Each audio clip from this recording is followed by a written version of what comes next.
My intentions at this time are to try in every way that I can to testify before the grand jury, because I really think it's important that they do hear this information. Lou Smith fought to get into that grand jury to show the other side. In her article about the Netflix docuseries, McKinley writes that it was good to have some new faces come forward and talk about the case, especially the media-shy Michael Kane, the Deputy District Attorney. Let's go to her article in the Denver Gazette. It was good to see some investigators come forward. Producers were able to convince an always wary Michael Kane, the special Ramsey grand jury prosecutor, to give a rare interview. Kane revealed he advised Hunter that 13 months of intense investigation behind closed doors did not shake enough evidence loose to establish probable cause to convict anyone should the case have gone to trial at that time. Really? Kane told Hunter there wasn't enough evidence. Is Kane's opinion really the same as Alex Hunter's? Is it really Kane's opinion that there's insufficient evidence to prosecute the Ramseys? Well, you can watch the Netflix documentary and you can hear him say those words, but I'm not sure if I actually believe it. In Schiller's book, Perfect Murder, Perfect Town, around page 675, he writes, "On Wednesday, June 3rd, the police detectives began to transfer the voluminous case file to Hunter's office at the Justice Center. 2 days later, Hunter, Kane, DeMuth, Beckner, and Wickman met. Beckner said the police wanted to direct the continuation of the investigation. This is our case now. Stay away from it, Hunter said at the outset. You've had 18 months to do it yourself, and you haven't done it. Wickman remained calm as he reminded the DA that there were close to 24 tasks still to be completed, let alone the interviews of John, Patsy, and Burke. This is in 1998. To calm things down, Kane said that he'd come away from the presentation with the notion that there might be a case against Patsy. I got nightmares in my head, I fear. Thoughts build up until I can't feel. My mind fills up into a creature, and it haunts me somewhere much deeper. I got nightmares in my head, I fear. Hello and welcome to True Crime Rocket Science, the most authentic voice in true crime. Well, we are still busy with episode 2, the last third of it, which deals with the very intriguing and very tricky aspect, the grand jury trial. Now, while watching Netflix's selective treatment of Kane, I couldn't help wanting to shout at the screen, David, you have to tell David, tell him! Meaning, just tell us your opinion on whether you suspected the Ramseys or not. Of course, if there's one case where it's quite difficult to do exactly that, this is it. But a few days ago, News Nation spoke to Kane in a follow-up interview and asked him exactly that. Where we are today, are you ready to rule out the parents? Before we get to that, if you haven't subscribed to the channel, please do. Welcome to the many of you who have subscribed. If you're interested in my thoughts about the case, you can read Christmas Star.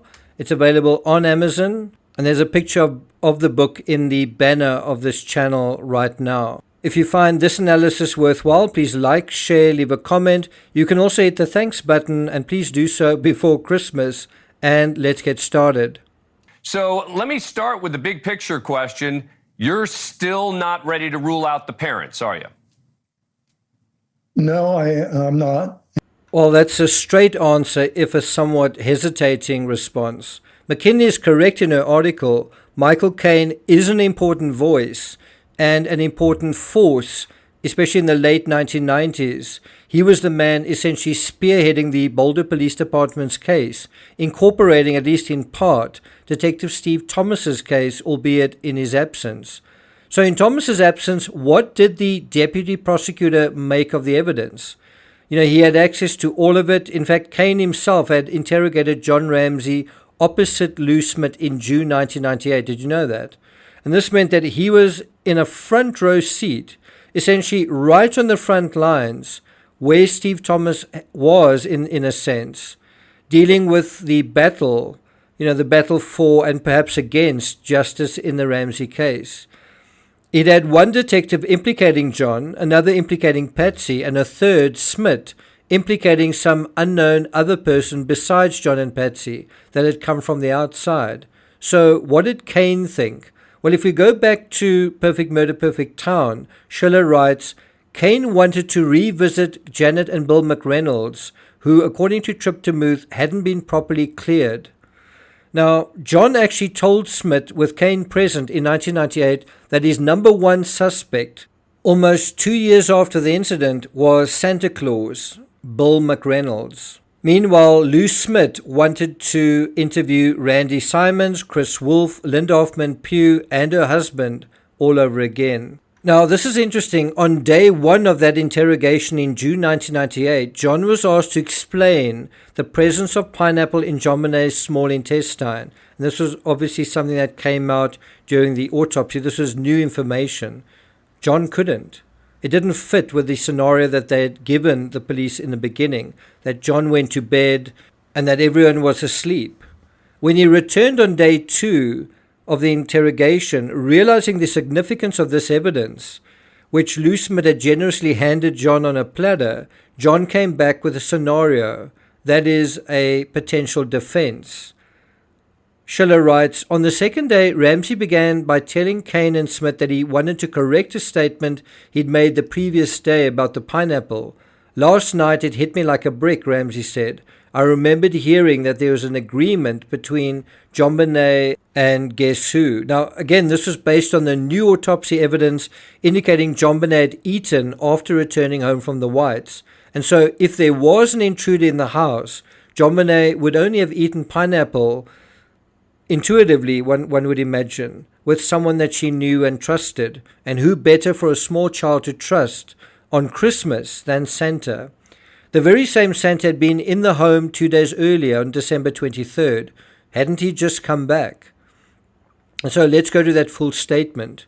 He said, John Ramsey said, I remembered hearing that there was an agreement between Santa and JonBenet to meet that night. If an intruder had come into a room, she would have kicked and screamed, but she knew Santa and would have hopped out of bed and gone with him. One person who might have been able to coax his daughter downstairs to eat some pineapple without his or Patsy's knowledge was Santa, Bill McReynolds, Ramsey said. One person, isn't there anyone else that one can think of? JonBenet trusted in him and would have done whatever he suggested. The police should question McReynolds again, was John's admonition. Well, again, isn't there someone else that JonBenet could have potentially trusted in the house? Then we should also point out, according to profilers he had hired, Ramsey said McReynolds fit the description of a possible kidnapper, and that must be a reference to John Douglas. Sorry, come again?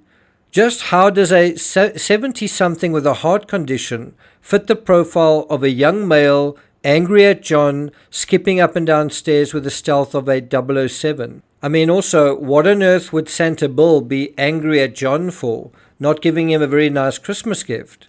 Now, Bill McReynolds was, besides the housekeeper, one of precious few potential intruders that JonBenet would trust to enjoy a snack with.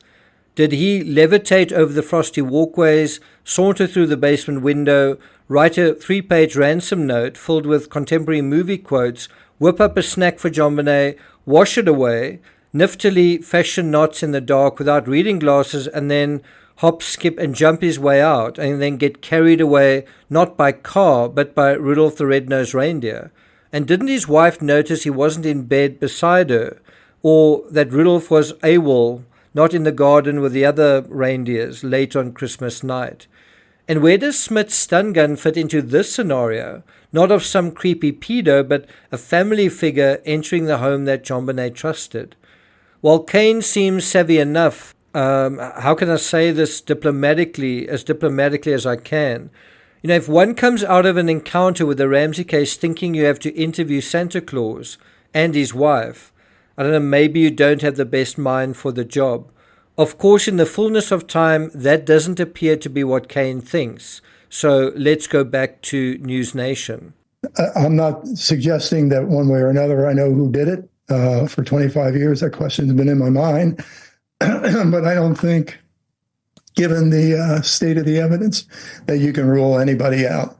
Talk about a cryptic answer. Is he saying you can't rule any of the Ramseys out, or you can't rule anyone on planet Earth out? I mean, what is it about the evidence that still makes you have questions about the parents? And if you can't eliminate the people in the house, then you're really, you're never going to convict anybody, because that's going to be the alternative suspect.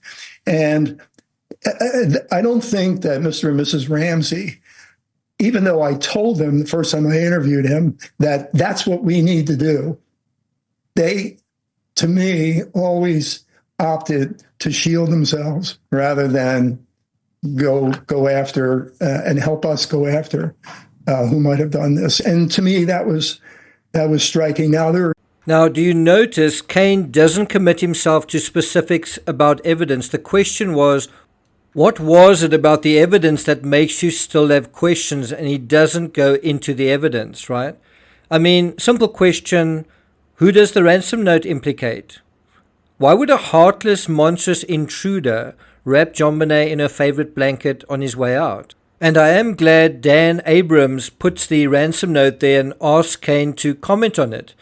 And he does comment on it, if, again, a little too hedgingly and cryptically for my taste. Writing wasn't done with anybody in the house's dominant hand, but I don't know that anybody could say that it wasn't done with the non-dominant hand. This is, of course, a reference to Patsy being ambidextrous and her potentially authoring the note with her left hand while giving 4 out of samples with her right. I'm not going to take it further than that, but if you do want me to go further into this last section of episode 2, do let me know in the comments. Thank you for listening, and I'll see you guys next time.